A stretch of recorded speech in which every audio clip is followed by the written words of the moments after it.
all probability, he is simply lonely. We can relieve his anxiety through socialization. Be my guest. Excuse me, Lieutenant. You seem to have lost the will to communicate with others. You have friends here. We care about you. Why, just recently, Geordie Wesley and I were saying... With all due respect, be gone! Sir.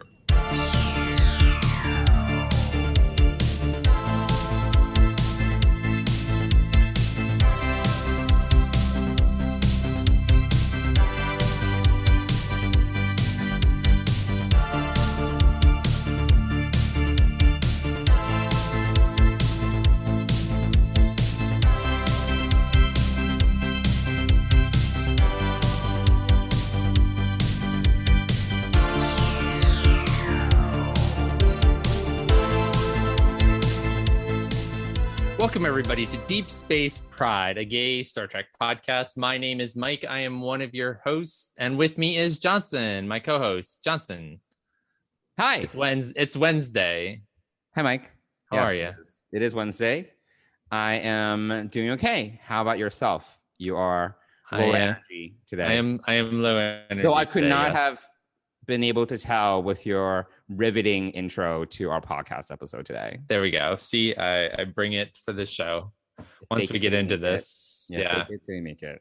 That is right. How is your Wednesday? It's okay. I was relatively productive, which is good.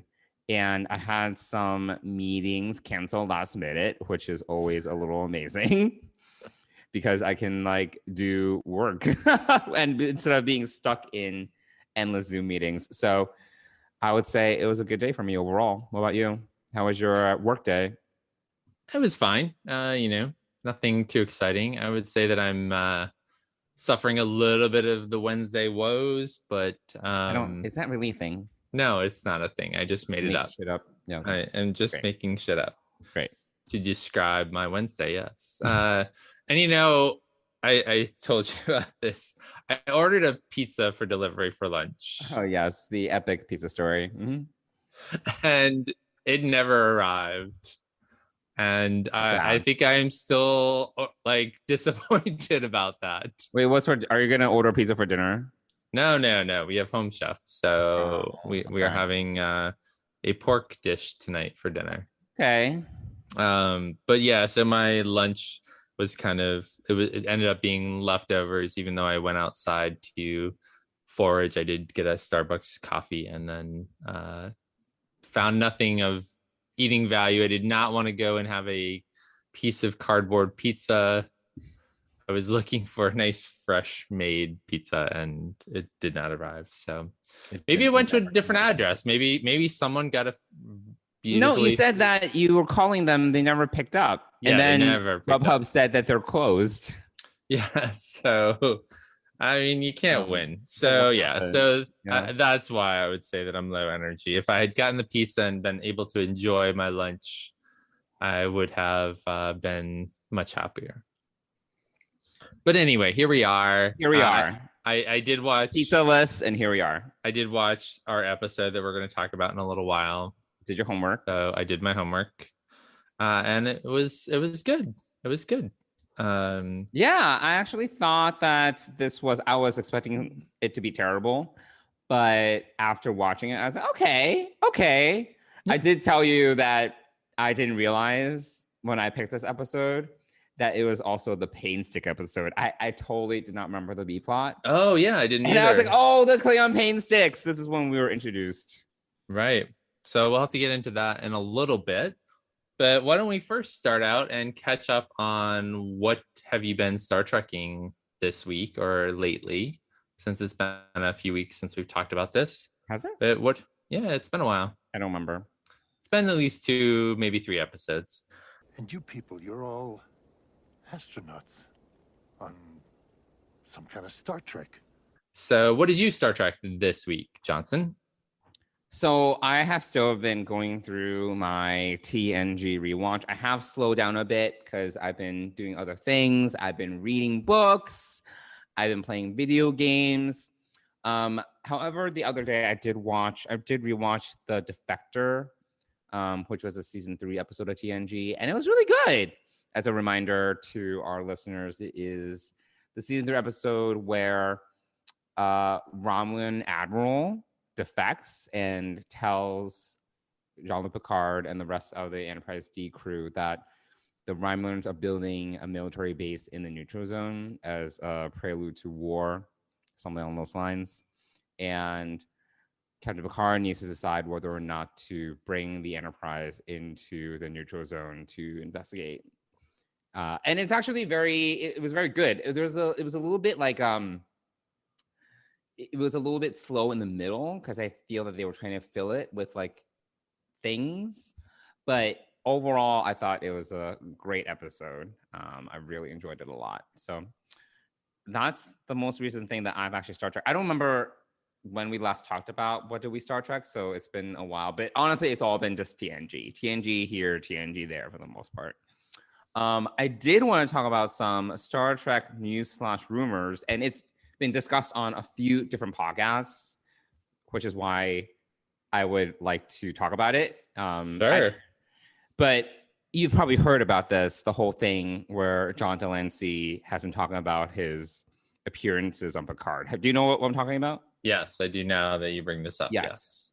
And basically, yeah, it's been making the rounds on the podcasts. And I thought it'd be worth exploring this a little bit. And I don't know how I feel about it. But basically, okay, so potential spoilers for our listeners if you don't want Picard season 2. Picard season 2, potentially season 2, season 3. So if you don't want to be spoiled, skip the next 5 minutes.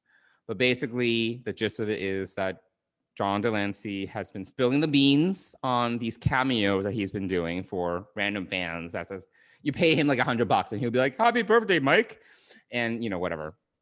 But then he'll just drop like a random Picard tidbit. But basically, he said that they're recording season 2 and season 2 and season 3 back to back, which I think we kind of knew was happening. It's been rumored. I don't, it hasn't been confirmed, but yeah. But apparently he's going to be in both seasons. At least that's what he says. And I'm like, what? That is so weird to me. I was like, kind of like a one and done contained season 2 arc with Q. But apparently he's going to make appearances in both seasons, which is, to me, it's just really odd. Because I feel like too much Q is like, I don't know how I really feel about that. I think he's a character that can easily overstay his welcome. So absolutely. And one of the things that comes immediately to mind is that Patrick Stewart said he didn't really want to go back to the well of anything that they did in Next Generation. So I think this is really interesting that this could all be diversion. This all could be, John Delancey talking out of his ass, not knowing, first of all, I don't think that a guest star is going to know the full arc of what's going to happen in season 2 and season 3. So, I don't know how this works. Yeah, I don't think, I wouldn't. And I also really don't pay attention too much to rumors because, I just kind of like to go into a new season or to new episodes fresh and not have any real clue on what's going to happen and just enjoy the ride for what it is. You read all the rumors. I actually don't anymore. Really? I haven't. Yeah, I feel like you're all like knowledgeable about the rumor mill because I remember talking to you about stuff like this, and you would be ahead with like random rumors from like TrekCore or maybe before when we first started talking about Star Trek before Picard season 1 came out, we talked a little bit more about rumors, but as far as Discovery rumors, we had nothing on Lower Decks, right? So there was no real rumors around that. Certainly, we didn't know that John Delancey was going to show up in Lower Decks. So, I think that maybe we talked a little bit about it because we had the Picard prequel comics. And then, as things were slowly like kind of leaking out about Picard season 1, but I don't think that, since then I really They really do a great job, much better than Star Wars rumors, by the way. I mean, with Of those like ironclad NDAs. Yeah, I mean, sure, there, I mean, no one's leaking anything about the potential Star Trek movie coming out in 2023. So, It's because it might be imaginary. well, and so I would Like, say that John Delancey's role in season 3 might be imaginary as well. I don't think that they're going to, unless, and I'm not starting a rumor or know anything unless, you know, John is sick or is, thinking about retiring from acting completely. And they said, well, let's get you to do this for next season now. I mean, maybe there's something in that, but who knows? I think about other shows that and audio things that I listen to, and they have, they do book out things pretty far into the future. So who knows, but also at least he's not really letting tidbits go about like what he's doing and what's going on, right. So that's also why I think that this is, a bunch of BS and just John Delancey creating his own like PR. So you think it's all fake?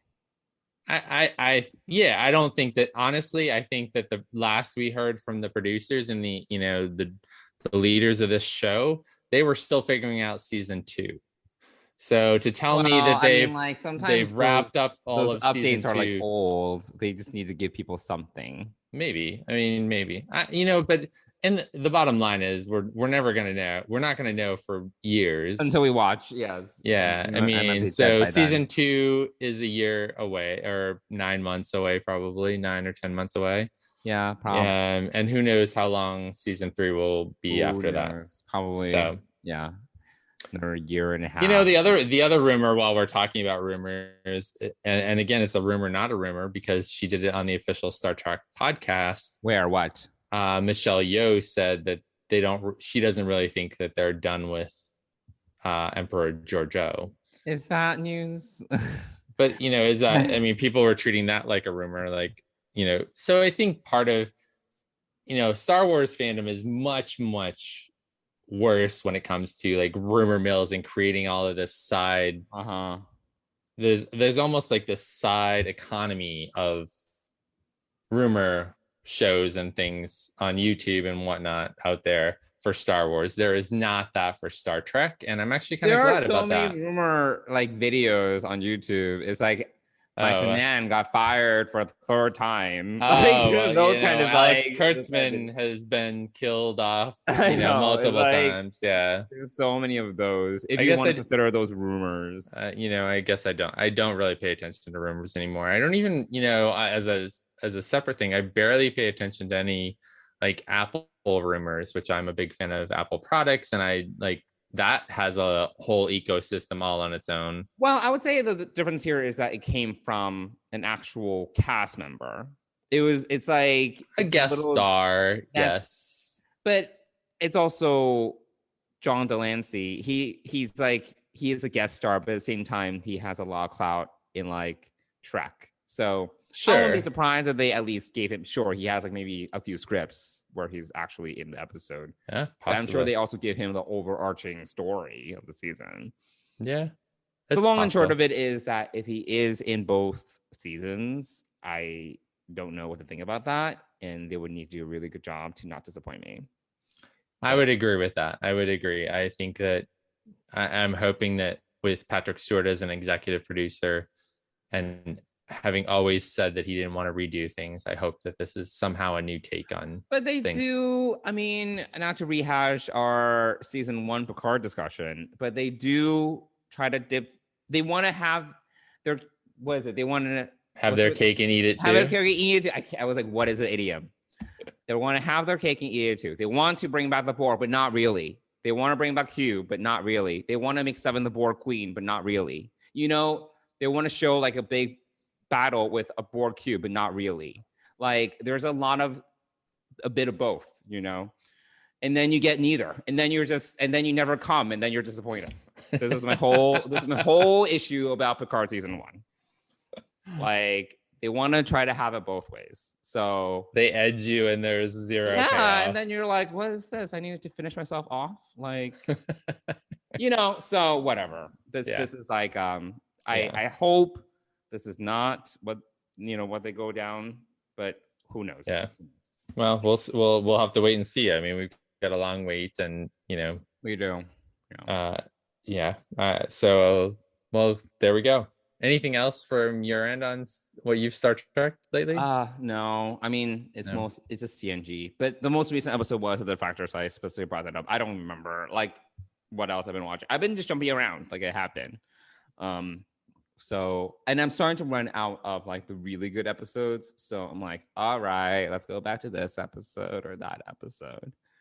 So anyway, what about you? What have you been Star Trekking? Well, let's see. I am continuing my Enterprise renaissance, right? So I did jump back to season 2 for a few episodes, and then they are doing over on our parent podcast, the Trek Geeks are doing See It or Skip It for season 1 of Enterprise. And so I was just kind of scrolling through there the other night, and I ended up watching season 1's Shadows of Pajem, which was quite enjoyable. I really am enjoying, and I did really enjoy that episode. And that's the first episode with Shran, right? That's the second one. That's the previous one was something about the monastery, right? It wasn't called Pajem. The planet was called Pajem, but it is, the episode was not. Okay. Okay. So that was really enjoyable. And I went into it I haven't seen it in a very long time, obviously, but I wasn't expecting Shran to show up, and so I didn't remember that aspect of it. So that was a good thing. I think, and it's also interesting because having watched the 4th season more recently than these older episodes, seeing how the Vulcans are viewed and how they treat the humans is very, very interesting. And it if you've watched the 4th season and you see how their current leadership breaks down and T'Pau becomes T'Pau, right? T'Pau becomes the leader of the Vulcan people. And there's a shift.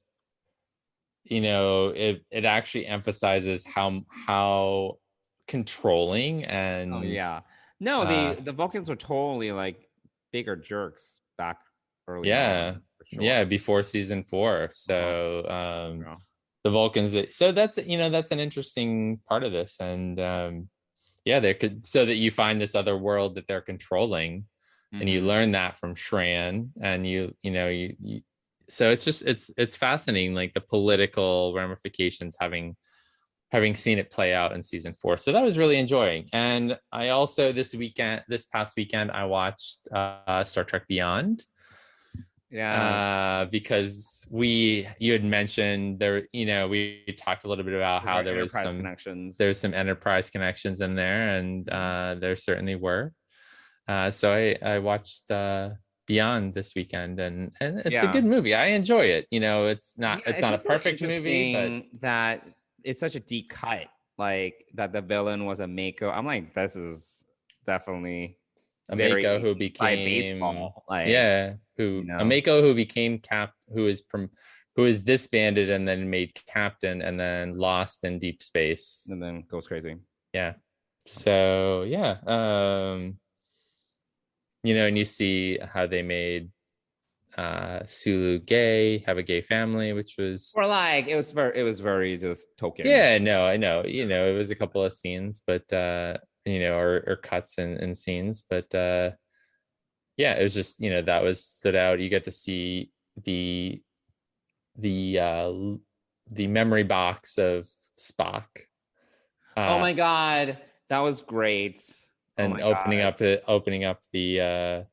picture from Star Trek 5. And you get like the cast shot. Yeah, you get the But I was like, shot, oh which- my God, my heart felt something. I remember. Oh, did it beat finally? Your heart? Yeah, there was like a little bit of blood going through it. Okay. But no, that was like, oh, tear, but not really. Yeah, no, it was that was a nice touch. And then obviously at the end, you see that they dedicated the movie to Anton Yes. Yelchin, which who And died. Leonard Nimoy. Yes, it was something I forget what they said about Leonard Nimoy, but it was for Anton. Yeah. So yeah, so I'm actually, after watching that, I'm hopeful that Star Trek 4, the fourth, like they'll make the fourth movie in that universe, but I don't know that that's going to happen because of the kind of combination now of not Universal, of Paramount and CBS, and trying to have like one vision for Star Trek. So let's do that. I really feel that they could have done a much better job promoting the movie, and they could have done a lot more because it kind of aligned with the 50th anniversary.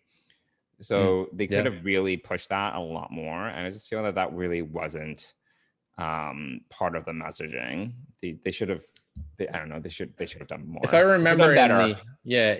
Sure. If I remember that well financially. Yeah, if I remember Simon Pegg and Doug, I can't think of Doug's last name, who wrote it, came on late to the project and kind of pitched the story at the last minute after another script fell through, I think. Oh, really? So, I don't recall this backstage I drama. remember some backstage drama about that, and I guess I could listen to the 55-year or the 50-year mission book and find out more about it if I wanted to, but anyway. So and I'm looking forward to next week. A Discovery novel, Wonderlands, comes out, so I'm looking forward to that for next week, and I'm going to continue jumping around Enterprise. Seasons 1 and 2.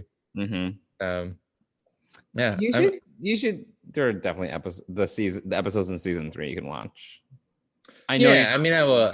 I'll get back. I'll get back there. Yeah, I eventually, I imagine. But yeah, I mean, the Xindi War arc is the Xindi War arc. It's not.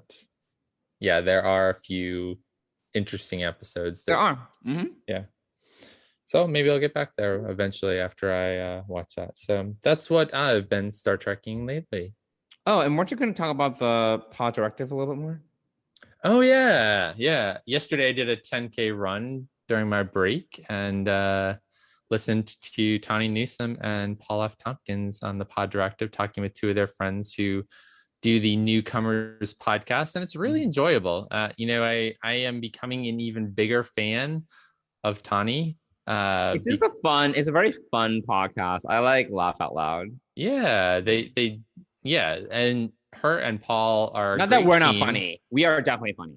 All right. We have our moments. I don't know if we're that funny. Yeah, I don't know. These are people who have been in stand-up comedy and I understand. writing Thank you. Acting. Yes. We have done none of those things. Done nothing. We're nobodies. But yeah, it is really enjoyable, and they do make me laugh. They had a great episode we talked briefly about last week with Tawny's moms, her TV mom and her real mom, and her real mom's a huge Enterprise fan. Yes.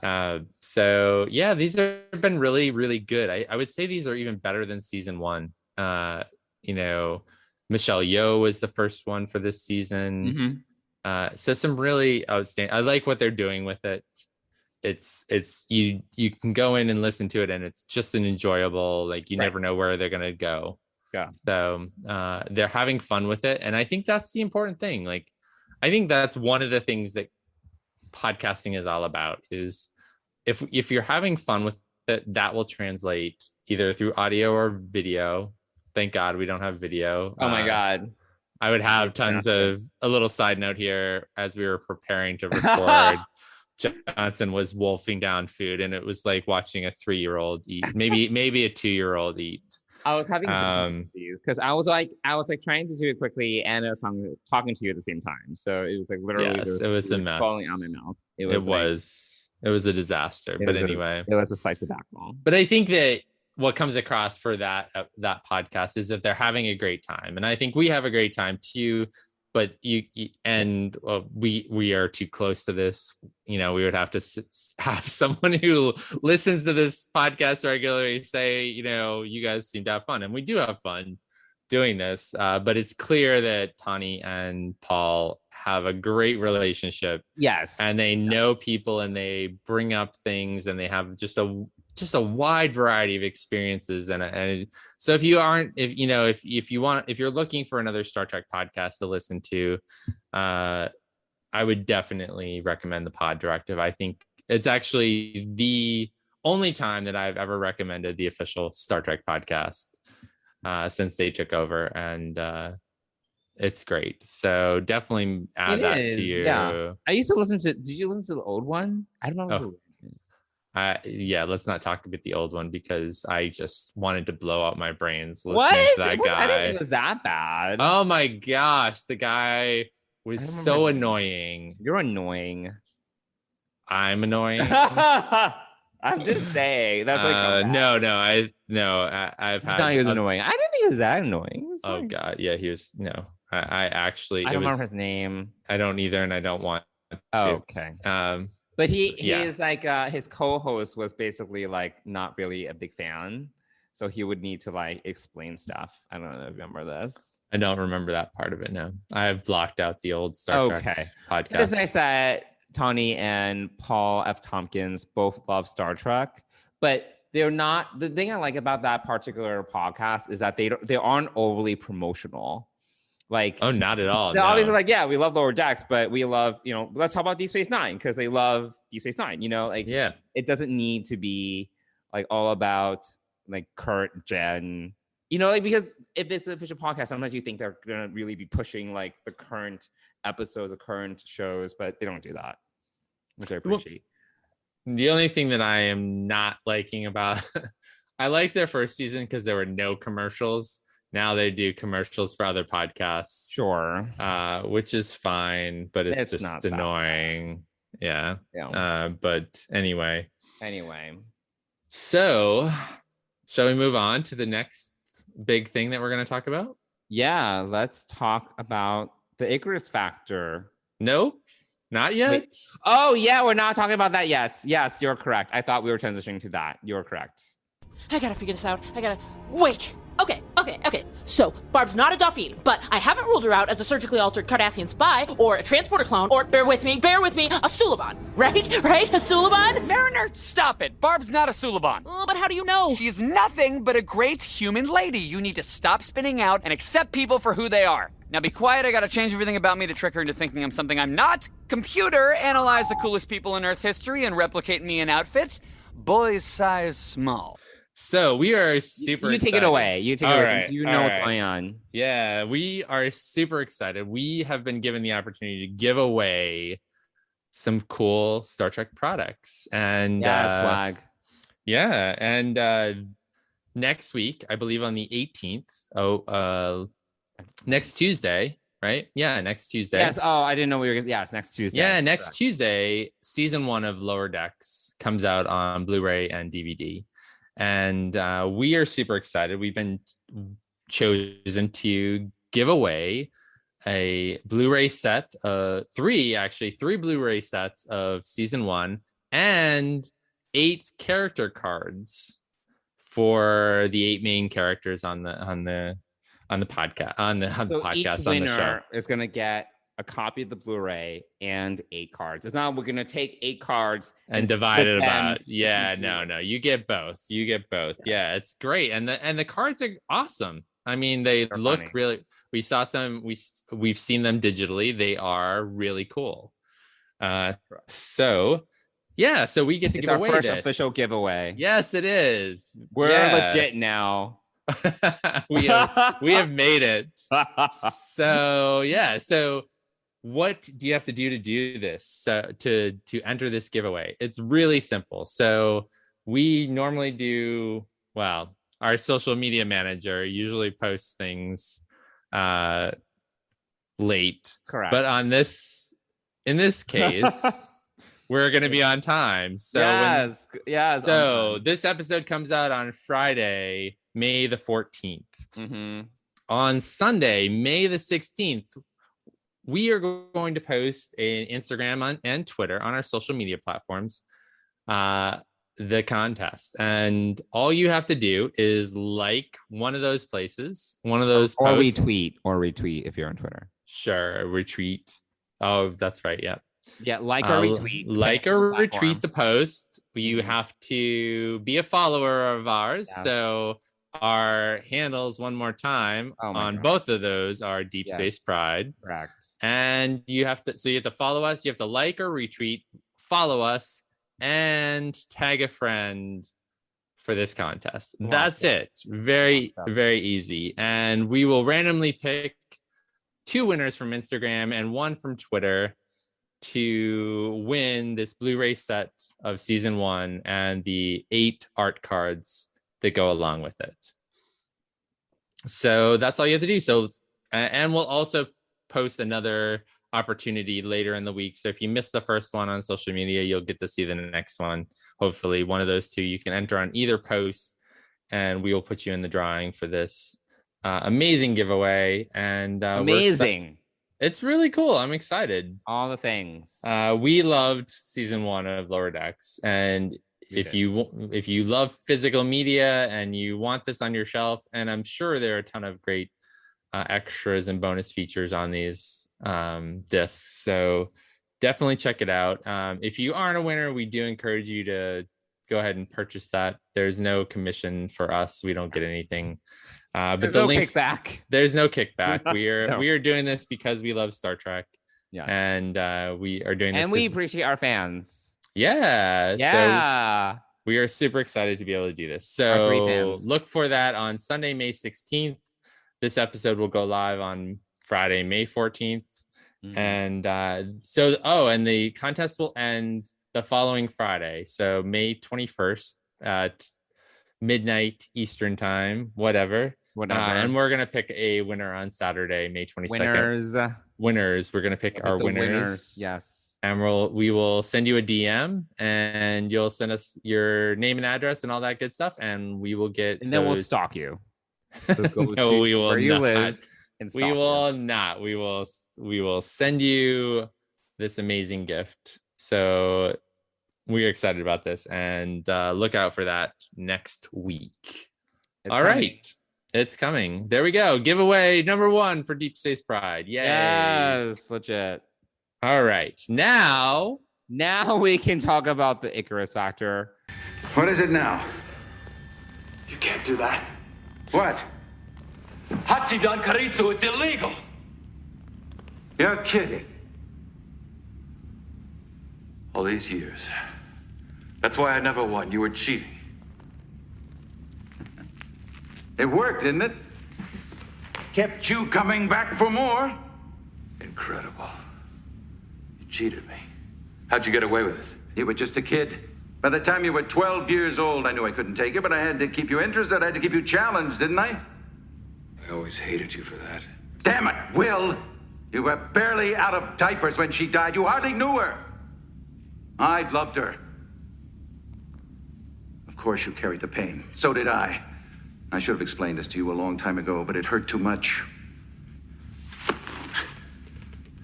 Then the wall grew up between us. And living there, you and me, the wall got bigger. You know, it's funny. I can talk to a whole room full of admirals about anything in the galaxy. But I can't talk to you about how I feel. How do you feel? How do you think? I love you, son. Apparently, I was so excited to talk about this that I just skipped ahead. So you skipped ahead.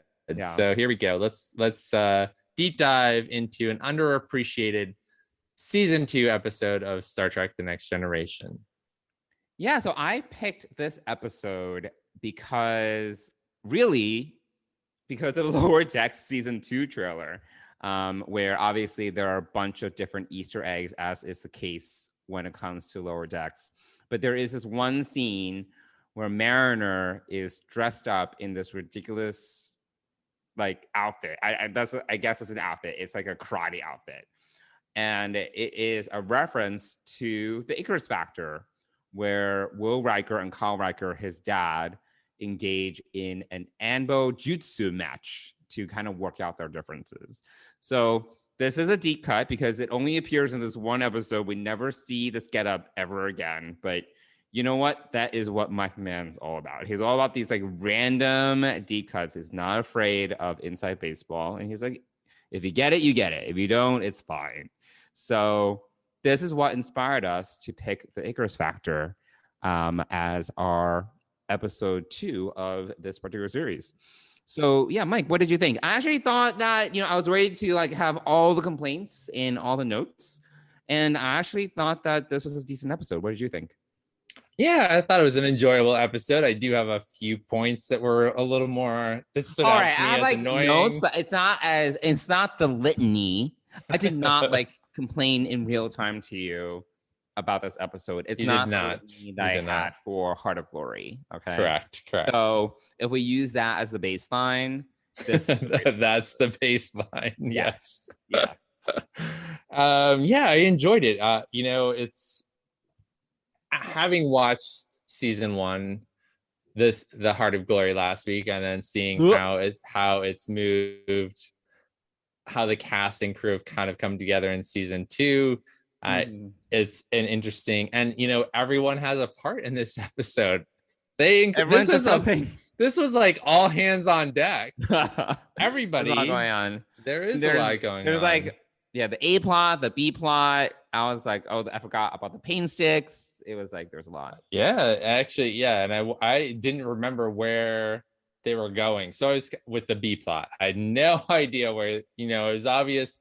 It took me a second, and I was like, I remember now. Obviously, you knew where the A plot was going to, that jujitsu match. And Bujitsu. Yes. You knew that was the climax of the A plot. But the B plot, I had no idea where this was going. But I will tell you right off the bat, when the B plot started to happen, I was like, okay, Worf just bit off Wesley's head. Wesley was being annoying. I was probably going to bite off his head too if I was having he was like very day. Pestering. Yeah, he was like buzzing around like a fly. I was like, why is this happening? Right. Yeah. And I am not a Wesley hater. I really do like Wesley. I don't mind Wesley. But I really liked him watching the show growing up because he and I were very close in age. So it was sort of like I was on the Enterprise living vicariously through Will Wheaton. Okay. Yes, I was. However, in this episode, man, it just, his voice came off really whiny. It was just like being super nosy as a teenager, like poking it, like it was great. But he figured it out. He did figure it out. Yes. Dug deep enough, and he did dig. Yeah, he helped Worf in the end. But also the B plot was enjoyable from the like Data Geordi perspective as well.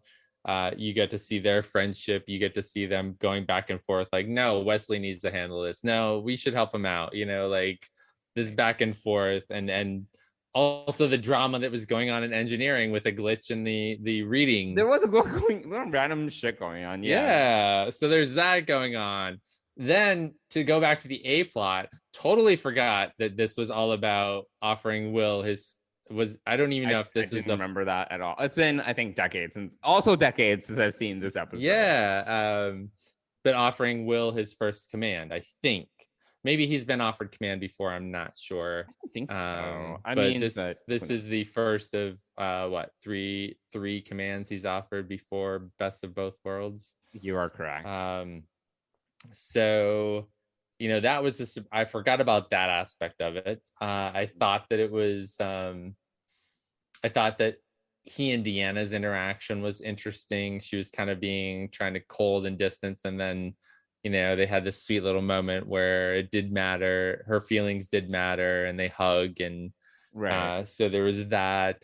The other interesting part of the A plot was Kate Pulaski.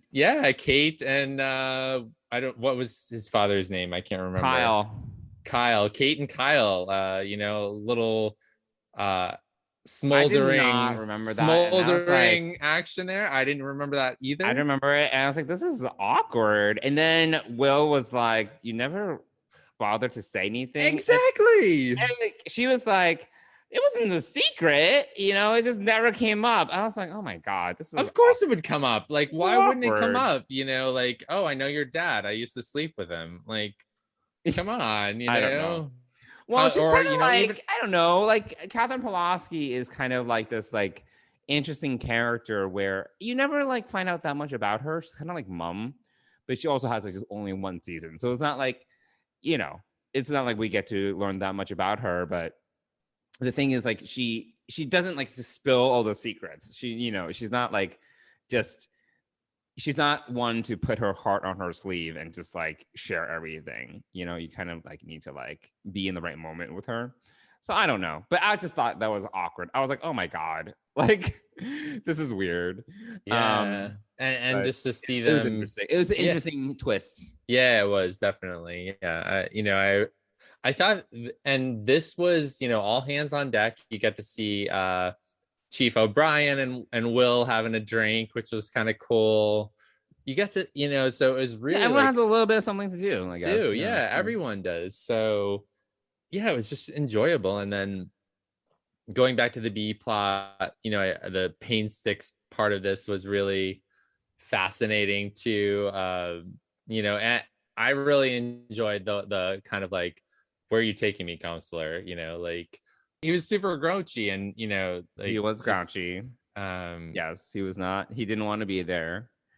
Because I totally forgot. So it took me a while to remember where this was going. And you remember when Worf was to Riker, like, take me with you. I was like, what? Where is this going? Like, but then like I still don't really understand why Worf wanted that, like a transfer, other than just kind of like get a change of pace. I guess I don't know. He wanted battle, right? He like this whole, I think the part about being a warrior and becoming the Age of Ascension was kind of on his mind, but he also, wanted something to do that was more Klingon, I guess. A little bit more Klingon-esque.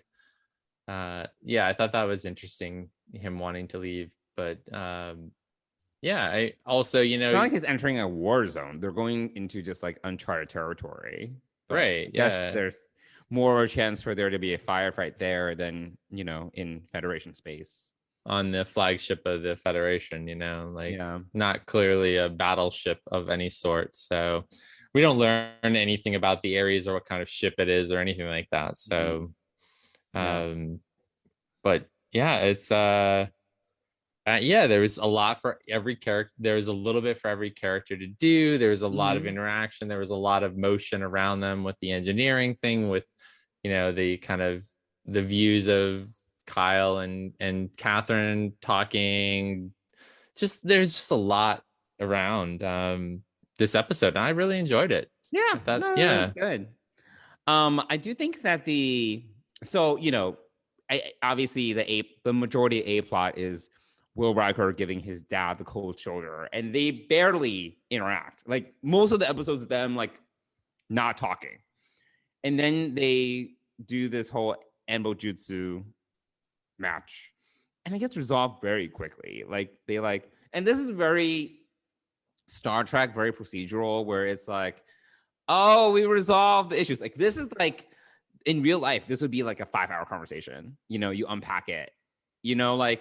Versus literally it was resolved in like 5 minutes and they hug. I was just like, that's a lot. Like it's a lot of angst to kind of just somewhat get over. And then we never see Kyle Riker ever again. So I just right. There was a lot. I feel like they spent too much time building up like the angst and then not enough time like unpacking the anger that's there and like actually finding some sort of resolution. But that is very like just TV drama, like, you know, procedural TV drama. It's like fast and quick and easy and clean, you know. And by the end of the episode, everyone's happy. And I'm actually not transferring. We're good, you know. So it's fine. Everything kind of just resets. But yeah, by the end of there is sort of a reset at the end. You're right. Yeah. I just thought that like for all the buildup, it just got resolved just pretty fast. Yeah, I would agree. Yeah, but there was enough of a buildup to make it feel legitimate. Like it wasn't a small grievance that could be easily resolved. Yes.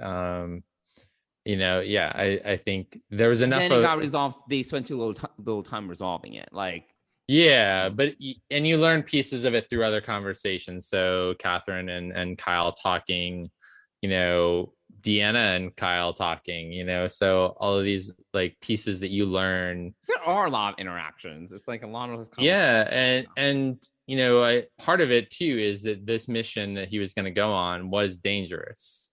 Correct. So there was sort of this fatherly guilt, I guess, for lack of a better word, to kind of resolve this in case Will goes off into the frontier and as captain and the air race is destroyed. I don't know, like just seems kind of weird. So but yeah, I think it was a good overall episode. Yeah, I think an episode I certainly haven't watched in a long time.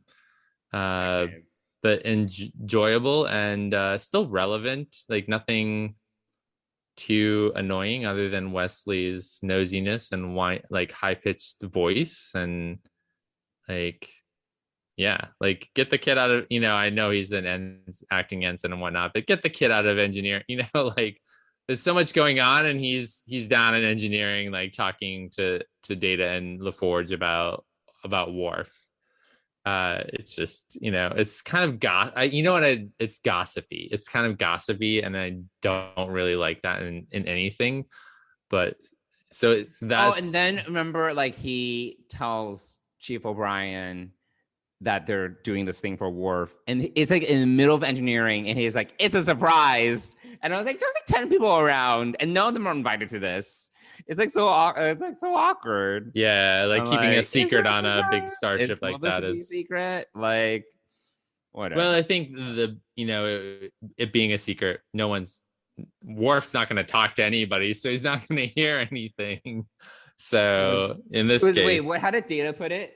You have given up the will to be social, or something like that. Yeah, I don't remember his line. Oh yeah, it was so awkward when he went over and approached Worf and looking out the 10 forward windows, and it was super awkward, and like Data taps him on the shoulder and like it was clear.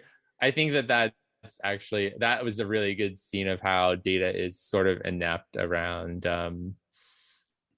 some social cues still. Inept. But yeah, a lot to enjoy. I would definitely recommend people watch it it's a great TNG episode, actually. Yeah. It really is. It highlights everyone in the cast, gives you a little history on Riker, gives you a little history on Worf, gives you some Klingon pain sticks, and, again, building out that Klingon tradition and that backstory, a little bit of world building there.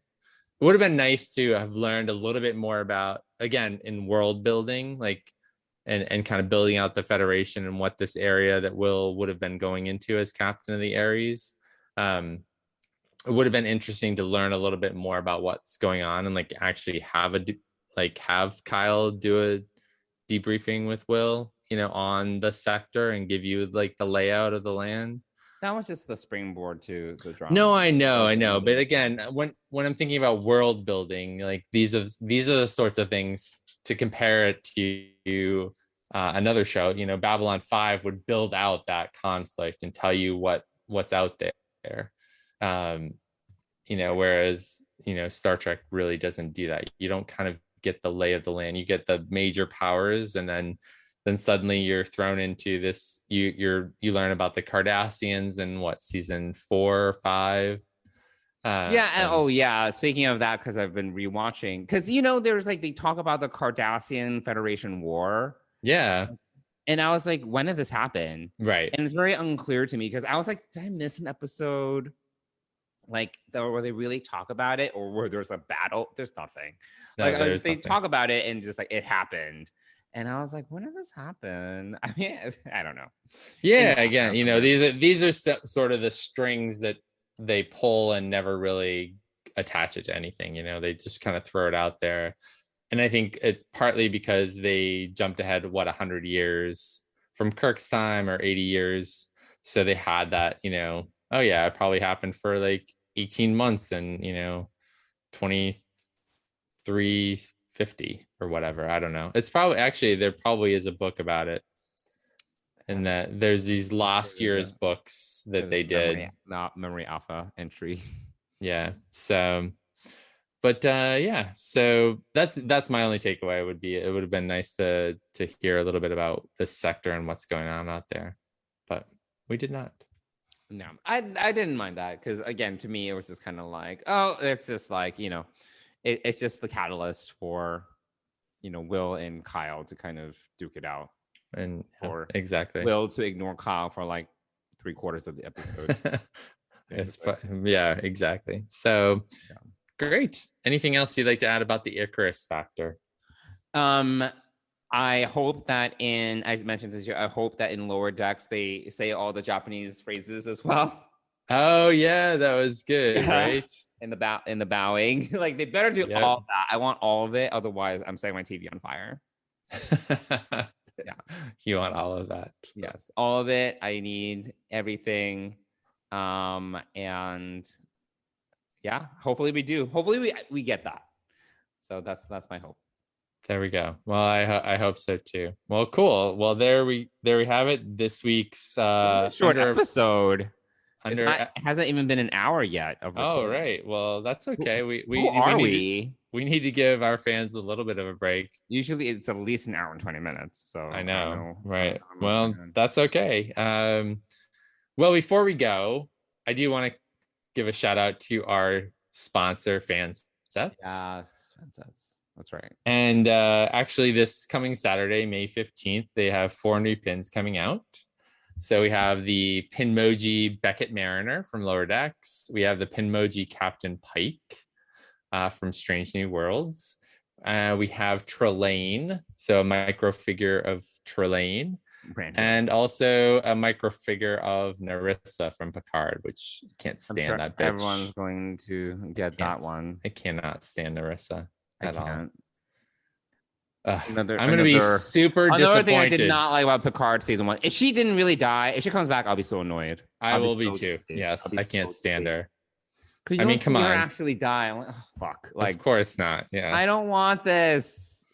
I don't want this in my life. Yeah, no. I mean, the actress did a wonderful job, but the character, it wasn't her fault. It was just like the character was not. Yeah, she was annoying. She was very one-dimensional, one-dimensional, kind of like the Commodore villain, sort of Commodore. Yeah, also kind of annoying. Yeah, with her Ray-Ban sunglasses. But anyway, getting back to Fansets. So that's what's coming out. Getting back to Fansets. Yes. So back to Fansets. Those are coming out this Saturday, May 15th. And if you go to fansets.com and put a bunch of pins, including these, on May 15th or after, if you put $30 or more of pins in your cart, you will get free shipping in the US. But on top of that, if you add the code DS Pride at checkout, it took you a minute, it took you a second to be like, what is the code? It did take me a second. DS Pride, all caps, you'll get 10% off your order. And so go over there, give Fansets some love. They are, a small business, and we are supremely grateful for their support of Deep Space Pride and the Trek Geeks podcast network. Yes, Fansets. More. So that's the end of this episode of Deep Space Pride, everyone. Johnson, how can people follow us, especially for the aforementioned contest giveaway coming out this Sunday. Yeah, well, people can email us, but don't do that for the purpose of the contest, or rather the giveaway. It's not a contest, it's a giveaway. Don't email us because that's not going to do anything. But if you want to email us, you can email us at deepspacepride@gmail.com, or you can reach us on social, on Twitter and Instagram at Deep Space Pride. But that's it. And then next week, we are going to be jumping to season 3 of The Next Generation, and we will be watching Tin Man. Tin Man, yeah. I did enjoy because it is one of the episodes I recently rewatched. I would say that it is legitimately an underrated episode. It is not The Offspring, which is not underrated. It is that had like a legacy to it, right? Yes, that had consequences. This one did not. Versus Tin Man, which it's a Carl Riker. We never go back to it. So yes.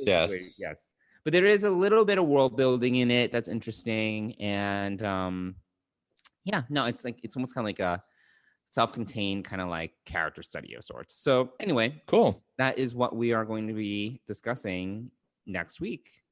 Great, and next week we'll pitch the contest. The / giveaway, you'll have just one day to enter at that point, but follow us on social, and we'd love to have as many entries as possible into this contest because we are super excited about giving away. And we want followers.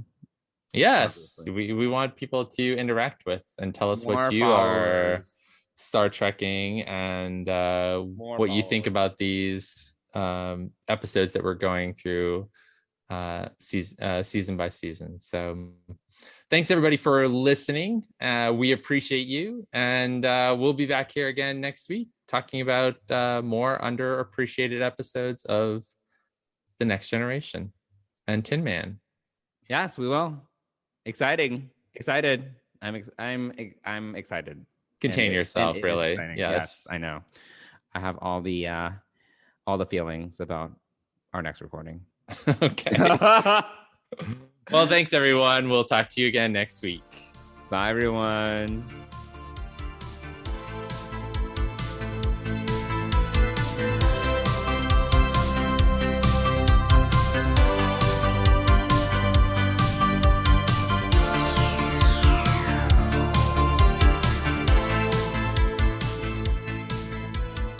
Deep Space Pride is a production of Coconut Media Works. Executive producers Bill Smith and Dan Davidson. For more great Star Trek discussion, discover the other shows of the Trek Geeks Podcast Network at trekgeeks.com, or find us in Apple Podcasts, Spotify, or your favorite podcast app.